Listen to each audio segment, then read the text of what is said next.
Assalamualaikum warahmatullahi wabarakatuh.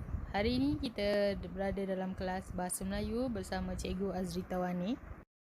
Topik yang akan dibincangkan hari ini adalah berkaitan tentang soalan pemahaman. Terdapat 4 ciri-ciri penting yang akan anda dapat lihat dalam soalan pemahaman. Yang pertama adalah soalan pemahaman ni akan mengandungi sama ada petikan, gambar rajah, peta minda ataupun carta. Okey, yang kedua, soalan pemahaman ni terdiri daripada beberapa soalan. Kebiasaannya, kita akan dapat lihat 5 soalan yang disertakan. Okey, soalan-soalan akan disusun berdasarkan aras dan markah yang paling rendah terlebih dahulu dan akan meningkat kepada yang lebih tinggi. Jawapan yang ditulis untuk menjawab soalan pemahaman perlulah dalam bentuk ayat yang lengkap, di mana penyataan itu perlulah diambil daripada kepala soalan. Okey, langkah-langkah menjawab soalan pemahaman. Terdapat 5 langkah utama yang perlu kita kuasai semasa menjawab soalan pemahaman. Mari kita kupas satu persatu cara menjawab soalan pemahaman.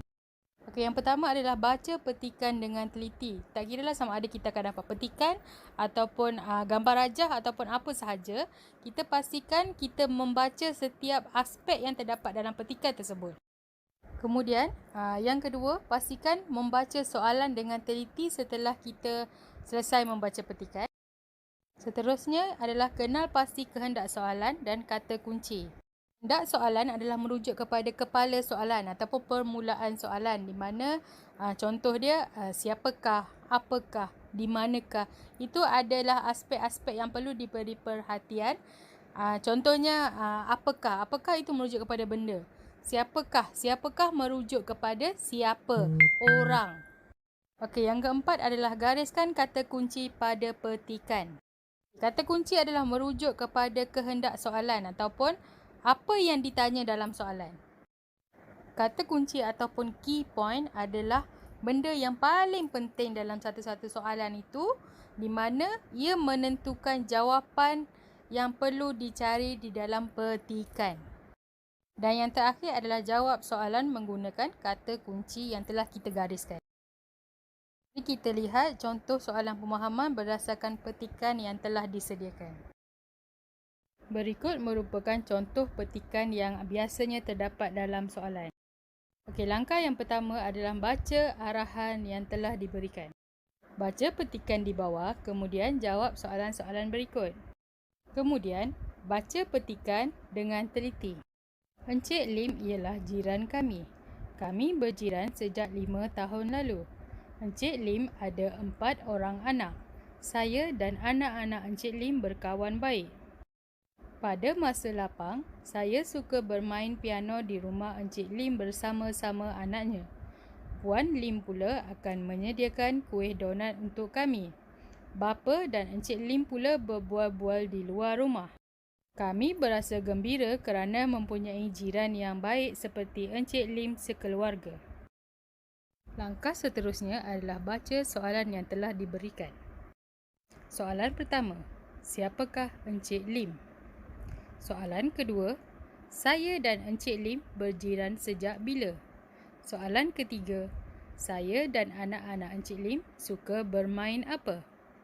Soalan keempat, di manakah bapa saya dan Encik Lim berbual-bual? Dan soalan kelima adalah siapakah yang menyediakan kuih donat untuk mereka?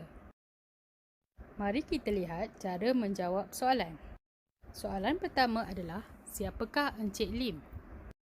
Lihat kehendak soalan. Ia bertanya tentang siapakah. Siapakah merujuk kepada orang.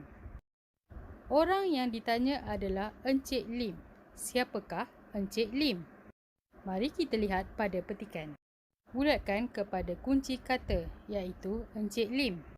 Gariskan pada jawapan yang telah dikenal pasti. Jawapannya adalah Encik Lim ialah jiran kami. Ia adalah berdasarkan jawapan yang telah dikenal pasti di dalam petikan. Kita lihat pada soalan kedua. Saya dan Encik Lim berjiran sejak bila? Lihat kehendak soalan, cari kata kunci dan lihat petikan. Kata kuncinya adalah berjiran sejak bila. Lihat kata kunci yang telah kita kenal pasti dan bulatkan pada petikan.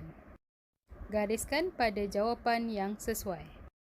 Berdasarkan petikan, jawapannya adalah saya dan Encik Lim berjiran sejak 5 tahun lalu. Ulang ke semua langkah berikut sehingga selesai menjawab semua soalan. Kenal pasti setiap kata kunci yang terdapat di dalam setiap soalan. Ingat 5 langkah penting ini dalam menjawab soalan pemahaman. Baca petikan dengan teliti, baca soalan, kenal pasti kehendak soalan, gariskan kata kunci dan jawab soalan. Hanya 5 langkah yang diperlukan. Mudah je kan? Sehingga bertemu lagi di lain masa. Sekian, terima kasih.